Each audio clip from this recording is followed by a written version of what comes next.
안녕하세요. 6월 20일 진짜 안보 방송 시작하겠습니다. 저는 평화네트워크 문채연이고요. 옆에는 정옥식 대표와 함께하고 있습니다. 안녕하세요. 네, 안녕하세요.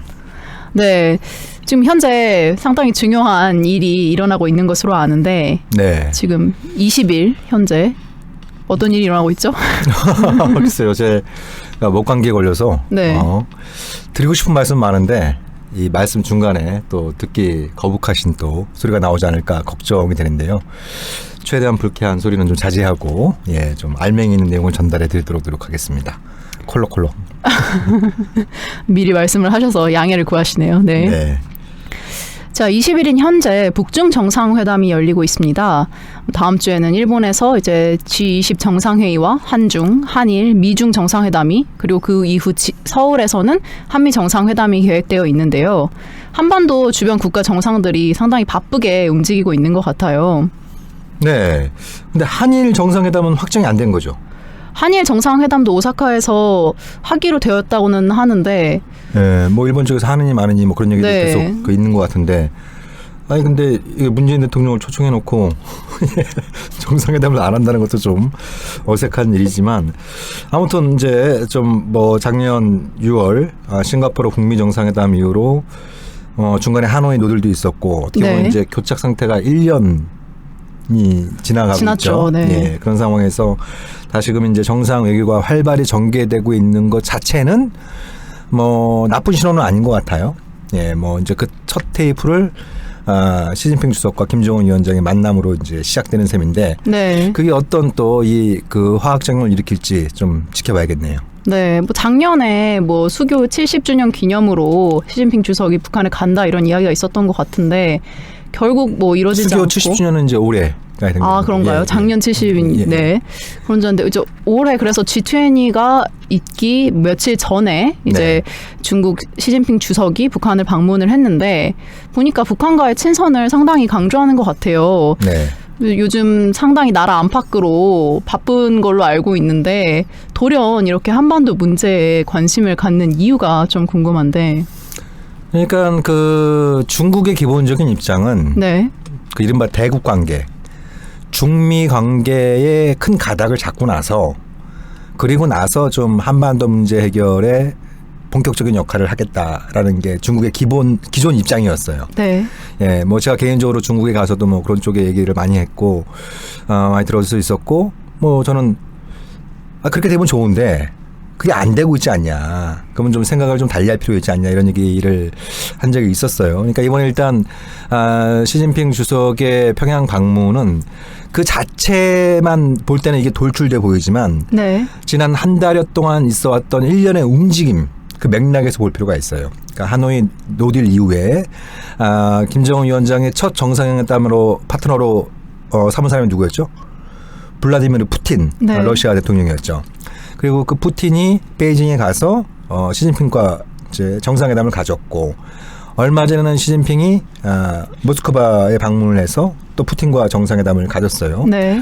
이 일련의 이제 이 북중러 이 3자 사이의 정상회담의 일련의 어떤 흐름 속에서 중요하게 다뤘던 문제가 바로 한반도 문제입니다. 네, 한반도 네. 문제예요. 그러니까 김정은과 푸틴이 깊이 있게 밀도 있게 논의를 했고 그 내용을 푸틴이 시진핑한테 전달을 한 거고, 그죠? 그리고 통화를 통해서 트럼프 대통령한테도 전달한 거고, 네. 그걸 바탕으로 해서 또 시진핑이 모스크바에 가서 또 후속 논의를 한 거고, 그 결과물을 가지고 다시 평양을 간다는 겁니다. 그래서 이거는 딱 요거만 떼놓고 볼 것이 아니라 네. 이 북중러 3자 사이에 긴밀한 전략적 소통이 이루어지고 있는 와중에 시진핑이 평양에 가는 거다. 이렇게 이제 그림을 그려놓고 보면은 좀 더 우리가 잘 볼 수 있는 거죠. 미중 간의 무역 전쟁이 이제 언론의 조명을 받고 있지만 물밑에는 북중러 안에 그런 뭐 이야기가 오고 가고 있다 이렇게 생각을 하시는 거네요. 네, 그러니까 이게 이제 작년과는 좀 달라요. 다른 패턴이 있습니다. 작년에는 예를 들면 그 김정은과 트럼프의 정상회담이 합의된 직후에 김정은이 중국에 가서 시진핑을 만났잖아요. 네. 그리고 나서 이제 존 볼튼과 그 북한의 김계관 사이에 이제 설전이 벌어지면서 트럼프가 느닷없이 나 김정은 안 만날래 그런 적이 있었잖아요.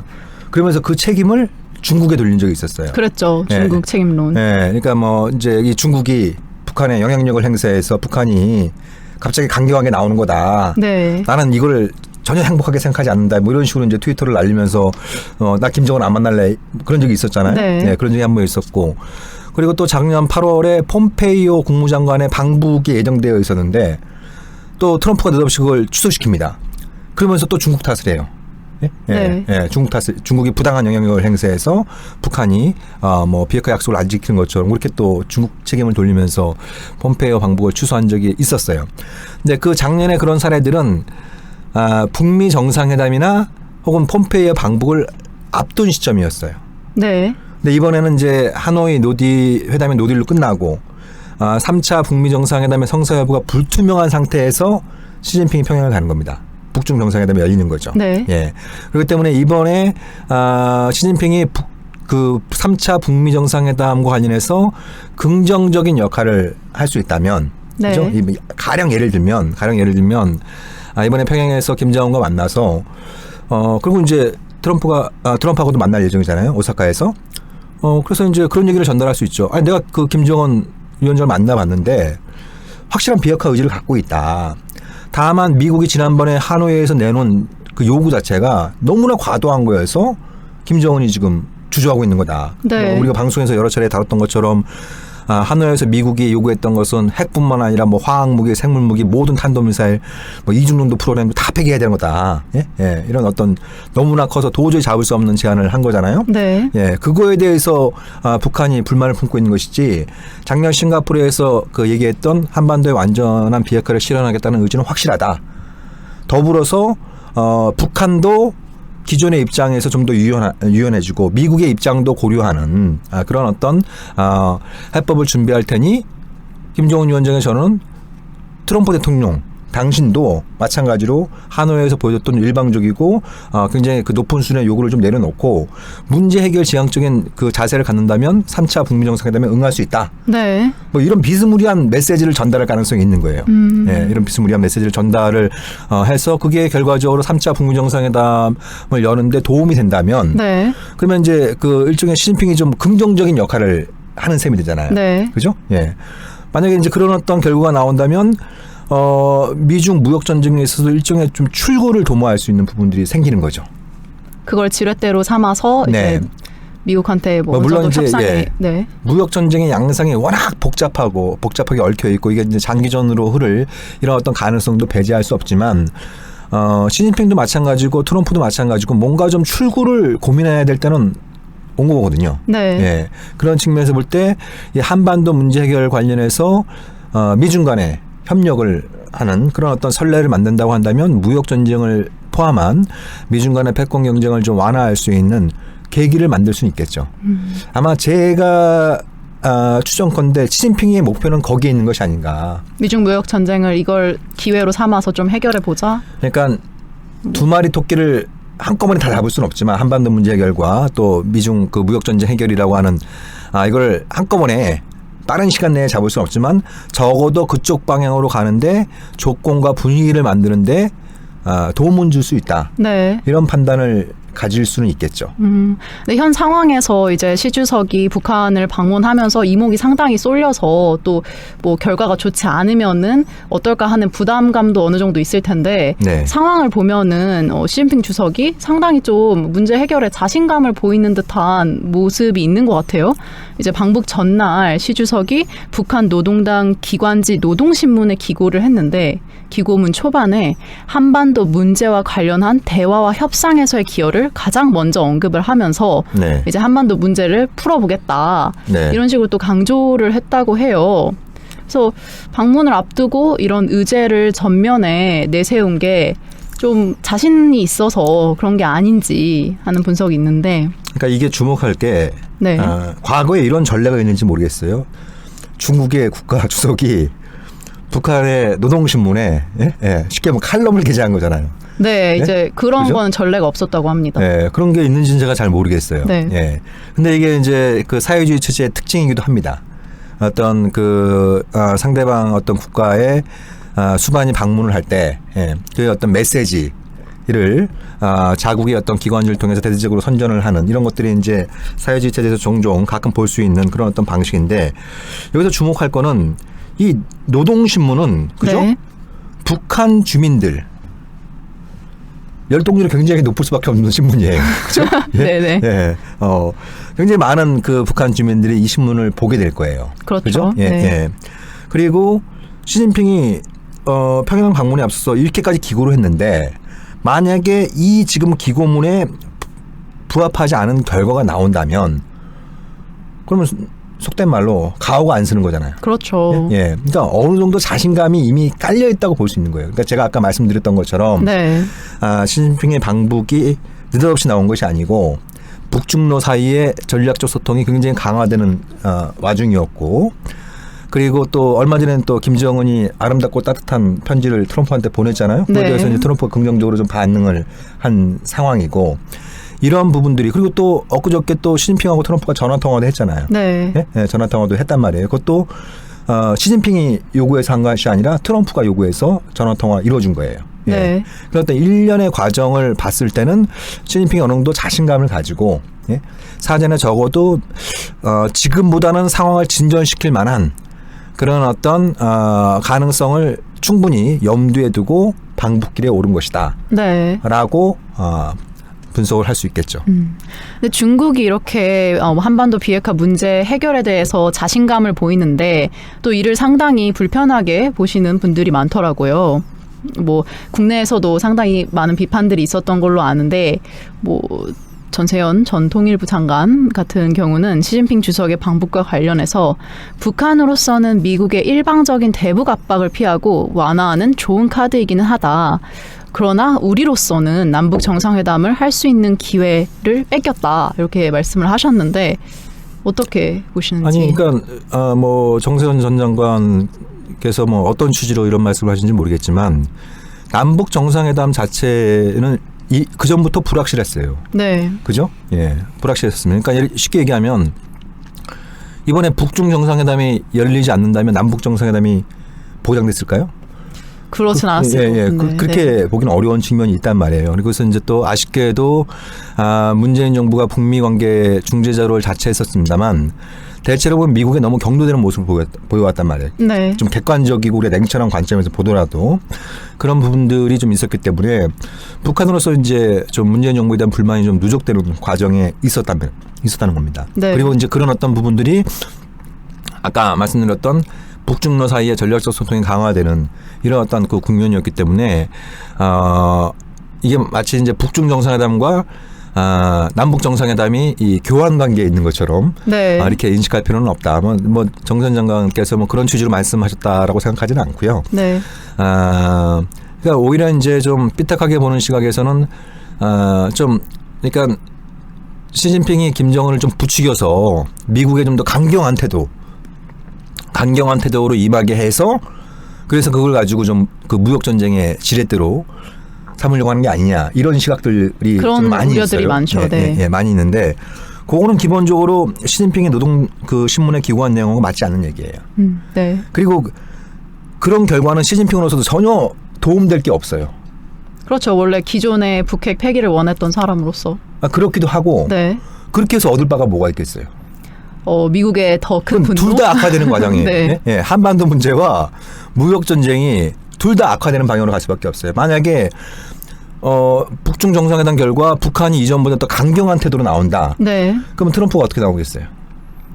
불쾌해야겠죠. 시진핑 또 당신이 망쳐놓고 있다. 네. 예? 이런 식으로 비난을 할 거면 하면서 그러면서 이제 무역 전쟁에 대한 고삐를 더 당길 수도 있는 거예요. 우리가 그걸 지난 1년 동안 봐왔단 말이에요. 네. 시진핑 그걸 누구보다 잘 알고 있는 거예요. 근데 그런 어떤 상황에서 북한을 부추겨서 북미회담도 좀 뭐 주저하게 만들고 비핵화도 좀 더 못하게 하고 이렇게 하는 접근법은 중국으로서도 전혀 득될 바가 없다. 네. 예. 그렇기 때문에 지금 그런 부분들은 좀 지나친 해석이다라고 볼 수 있겠죠. 뭐 일각에서는 북핵 문제와 관련해서 시 주석이 이제 북한에 해줄 수 있는 것이나 아니면 대화의 내용이 한계가 있다라고 이야기를 했는데 뭐 대표님 말씀을 들어보면 북중러 사이에 이제 공조가 계속되고 있었기 때문에 좀 더 이 교착 상태에서 옵션의 다양성을 넓혀줄 수 있는 역할을 해줄 수도 있는 거겠네요. 그럼요. 그러니까 기본적인 구도가 그런 겁니다. 그러니까 북한으로선 김정은으로선 사실 그 대미 협상이라는 게 거의 모든 걸 걸고 하는 거예요. 거의 네. 모든 걸 걸고 하는 도전이란 말이에요. 그러니까 일종의 번지 점프입니다. 극단전이네요. 네? 네. 네. 일종의 번지 점프인데 번지 점프 해보셨어요? 아, 못합니다. 저는 무서워서. 저는 돈이 없어 못한다. 근데 번지 점프가 그러잖아요. 번지 점프를 하려면 네. 뭐가 제일 중요하겠어요? 안전이잖아요. 네. 네. 그러니까 뒤에 밧줄이 튼튼해야 되잖아요. 네. 예? 이게 설마 끊어지지 않을까 이런 두려움이 있으면 못 뛰어내리는 거잖아요. 그렇죠. 그러니까 중국과 러시아가 그 든든한 밧줄 역할을 해주겠다는 거예요. 네. 예, 김정은도 그게 필요한 겁니다. 김정은도 그거 과감한 결단을 내리기 그렇죠. 위해서는. 예, 예. 그러니까 쉽게 얘기하면 그래요. 우리를 믿고 중국과 러시아가 그 김정은한테 보낼 수 있는 메시지는 우리를 믿고 뛰어내려라. 네. 당신 이걸 뛰어내렸다고 그래서 낭패를 볼 일은 없다. 네. 라는 사실 그 부분이 그 푸틴과 시진핑이 김정은을 설득할 수 있는 아주 중요한 포인트고 실제로 지난번에 시진핑과 그 푸틴이 정상회담을 하고 양국 사이에 뭐 신전략적 동반 관계를 그 선언하면서 한반도 문제 해결을 위한 공조를 강조했단 말이에요. 네. 거기서 얘기하는 게 비핵화의 상응 조치로 안전보장 얘기하고 체제 안전보장이 아니에요. 그냥 안전보장이에요. 네, 안전보장. 예. 또 하나 중요한 게 발전이에요. 네. 그는 제재 문제 해결을 얘기하는 거예요. 예, 제재 문제 해결을 얘기하는 겁니다. 필요하죠. 네. 예, 그러니까 비핵화 조치에 맞춰서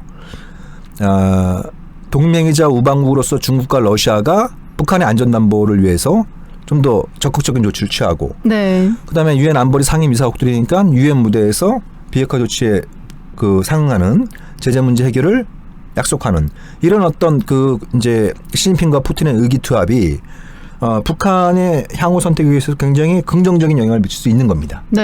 예, 그 정도는 준비를 하고 가는 거죠, 제가 보기엔. 그 정도는 준비하고 가는 거예요. 네. 뭐 일단 그렇게 해가지고 뭐 교차 상태가 좀 풀린다면은 남한도 상당히 좋겠지만 또 이렇게 이야기가 북중러 그리고 미국까지 이야기가 되면서 이 사이에서 또 남한이 배제될까봐 걱정을 하시는 분들도 많은 것 같은데 이런 코리안 패싱을 미연에 방지하기 위해서는 또 한국 정부가 어떤 역할을 해야지 도움이 될까요? 그러니까 뭐 코리아 패싱 사실 말도 안 되는 얘기예요. 일단 시진핑의 방중 자체가 네. 뭐 한국이 반대하는 데 가는 게 아니잖아요. 네. 예? 양측의 긴밀한 협의가 있었다는 거잖아요. 그죠? 예. 그리고 문재인 정부도 그걸 희망해 왔고. 네. 예. 그렇기 때문에 이게 뭐 코리아 패싱하고 연결하는 건 사실 이건 좀 말도 안 되는 얘기다라고 생각이 되고, 그리고 또 누가 하면 어떻습니까? 아, 그렇죠. 예, 예. 그러니까 한국은 당사자예요. 네. 예? 한반도 문제, 한반도의 남쪽에 있는 반을 나라이고, 차지하고 있는 그죠? 나라죠. 예, 예. 그리고 인구는 3분의 1을 차지하는 나라예요. 그러니까 당사자예요. 네. 사실 중재자, 촉진자 이런 역할은 중국이나 러시아가 혹은 일본 이런 나라들이 주변 국가들이 하는 게 더 어울리는 겁니다. 네. 우린 당사자이기 때문에 그래서 일종의 흥묘백묘예요. 예, 예, 네. 흥묘백묘란 말이죠. 그러니까 우리가 그런 측면에서 볼 때 우리가 좀 주변 국들하고 전략적 소통을 강화할 필요는 있습니다. 중국, 러시아, 또 나가서 일본 이런 나라들하고 전략적 소통을 강화해야 될 필요성은 있지만 그게 좀 부족하다 그래서 뭐 코리아 패싱을 얘기하기에는 좀 지나친 감이 있다. 뭐 이런 생각이 드네요. 약간 주변국들이 결정하고 여기에 휘말려가지고 운명이 결정될까봐 약간 좀 걱정하시는 그런 목소리인 것 같더라고요. 아니, 그러니까 그 주변 국가들의 결정 방향이 네. 우리의 국익, 우리의 목표와 맞지 않는다면, 그죠? 그럼 그건 상당히 문제가 있을 수 네, 있겠죠. 중요한 포인트죠. 예. 근데 뭐 시진핑이나 푸틴이 김정은한테 야, 너 저기 트럼프 더 이상 만나지 마, 비핵화하지 마. 네. 그러겠냐고요. 그렇죠. 그게 아니라는 거예요, 기본적으로. 예. 그런 관점에서 볼 땐 협력자가 될 수 있는 겁니다. 협력적 관계, 한반도 문제를 위한 협력 관계에 있을 수 있기 때문에 그런 방향으로 관계를 촉진하고 그 속에서 우리의 역할을 찾아야지, 중국이나 뭐 러시아가 한반도 문제 이 과정에 들어온다 그래서 그걸 우리가 색안경을 끼고 볼 필요는 없다는 겁니다.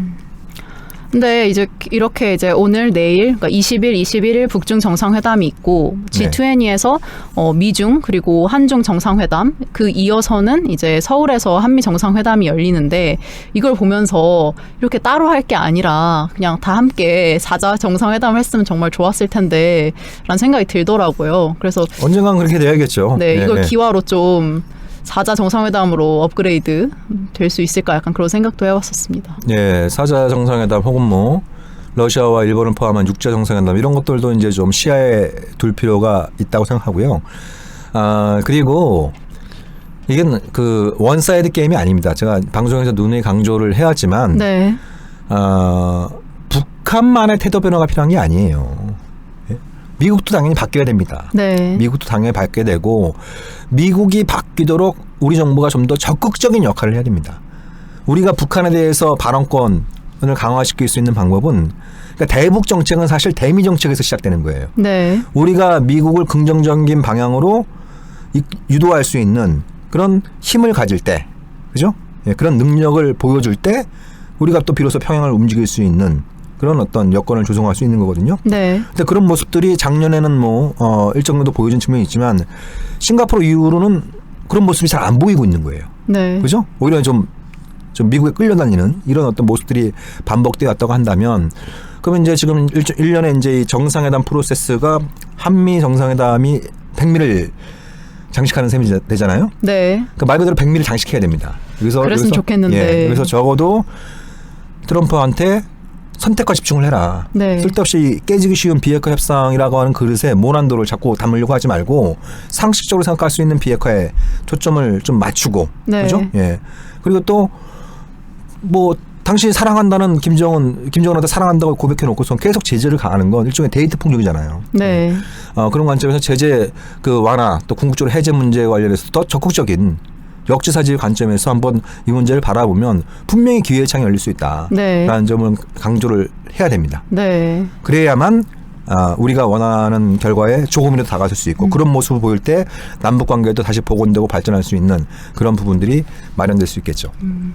항상 이제 한국식 해법에 대해서 말씀을 자주 해오셨잖아요. 네. 미국도 이제 뭐 제재 문제나 아니면은 이제 선택과 집중을 해야 한다고 설득해야 되고 북한도 좀 더 과감한 결단을 내리도록 설득을 해야 한다라고 항상 말씀을 해오셨는데 네. 이번 북중 정상회담 그리고 또 연이어서 있는 여러 정상회담을 통해서 좀 북한과 미국을 설득할 수 있는 당사자들이 좀 많아져서 네. 좀 더 한국식 해법에 가까이 갈 수 있는 희망이 있지 않을까라는 희망을 가져보는데. 네. 그렇게 되도록 노력해야죠. 네. 예. 우리 또 이제 시민세를 받아서 먹고 사는 평화네트워크의 존재의 이유가 바로 그런 거니까. 네.